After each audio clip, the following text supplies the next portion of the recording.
Okay, so here we go. Here's a quick overview of this is my other bike I have. This is a BMW K1200. This is a 1999 model. I got this bike for $2,000, if you can believe it or not. It was a older guy that owned it and didn't really use it. Again, it's 21 years old, and it had about a little less than 20,000 miles when I got it, and now it has close to 31,000 on the clock. Why did I buy this bike? Well, I always wanted something I could do longer trips on, and a little sport bike. Just after a couple hundred miles on that, your back hurts. You don't really have any. As you can see here, this bike has quite a bit of storage. It has a top case. It has two of these side covers on it, and it's incredibly comfortable to ride. So I wanted to do longer distance stuff, and my little Yamaha can't really.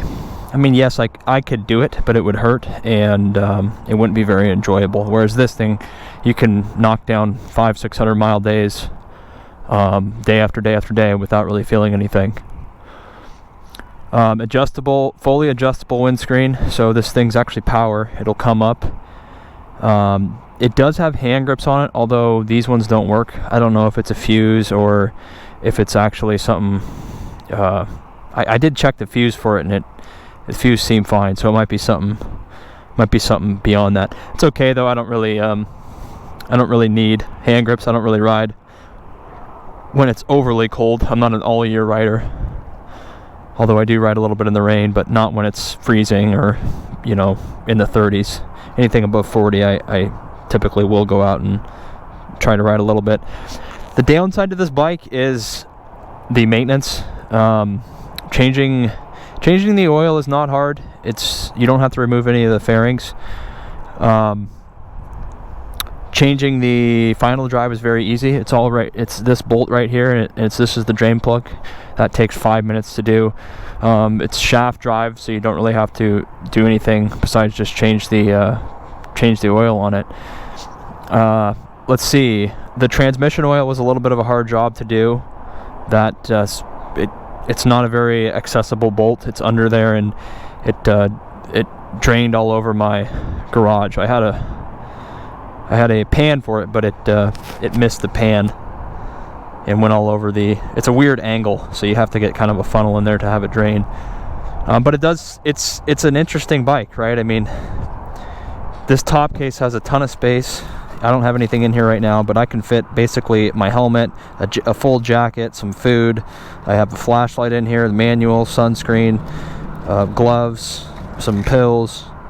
I don't know if you guys can see that because of the camera angle. But ton of space there. And again, these all lock, so this is locking. This has a little bit of a tool kit, a first aid kit. There's a bunch of space for other stuff in there. Sometimes I put in like beach clothes in there if I'm going to the beach, different shoes. I can actually change into shoes that I can walk in the water and not just wear these tennis shoes. This bike is incredibly heavy. It's close to, I think, 900 pounds when it has all fluids in it, all gas. So it does have a reverse gear. So for the reverse gear, you're in neutral, and then you flip this back to reverse, and then you just mash this starter button, and it'll start turning your back wheel backwards just a little bit. And then the cool thing about this bike, guys, is it has a 6-disc CD player in here, if you can believe that. So here's my jacket, so there's some space in here, but then you have a 6-disc CD player with this cartridge. I'm going to show you this because it's cool. So I got my tunes in here, but this is a 6-disc CD player, if you guys can see that. So yeah, you can have up to 6 CDs in here, and I think the audio is really good. It's better than both my dad's Harley Davidsons, which are close to 15 years newer than this bike. The audio is excellent on it. So I listen to the tunes while I'm riding, which is awesome. Most of them only have one CD player, and it's up here, but this bike has this whole unit in here, it was kind of at the end of CDs being prevalent. You know, a couple years later, MP3 took over, and so the newer BMWs, I believe, only have one CD up here. Now this, I'm going to show you guys this because I think it's pretty damn cool. So this is a 1999 model, so you got to remember. So this thing has a CB radio, guys. This is way before my time, but let me see if I can get this thing to go. I was getting it to work the other day. Oh well, it's not going to turn on if I don't have power to the bike, but or maybe it will. But anyways, yeah. So this, I have no idea how to use this. I've really never used radios in my life. It was, so I don't know, but it reports the weather, and I tried to like find some truckers on it, but again, I think it's pretty antiquated technology. So I can't really use this for anything, you know, but it's kind of cool that it's there. Just kind of shows you the age of this bike. Let's see, high beams, yeah, it does have cruise control. You can control your volume from up here. You can mute it. This is your windscreen control. Your heated grips are here. I said mine don't work, but so for $2,000 though, guys, it's really an incredible value. I've already put about 11,000 miles on this bike in a year and a half. Basically, I've just changed the oil twice, got a new front tire on it, just basic maintenance.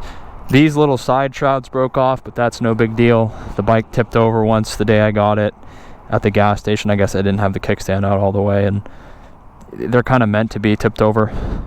It doesn't come up very easily, but it doesn't really damage anything when it falls over like that.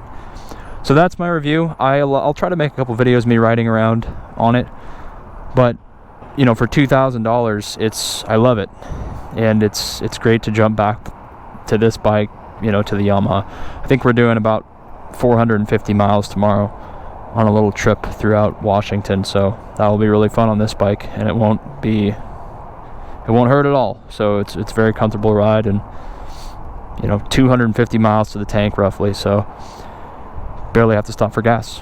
All right, guys, that's the video.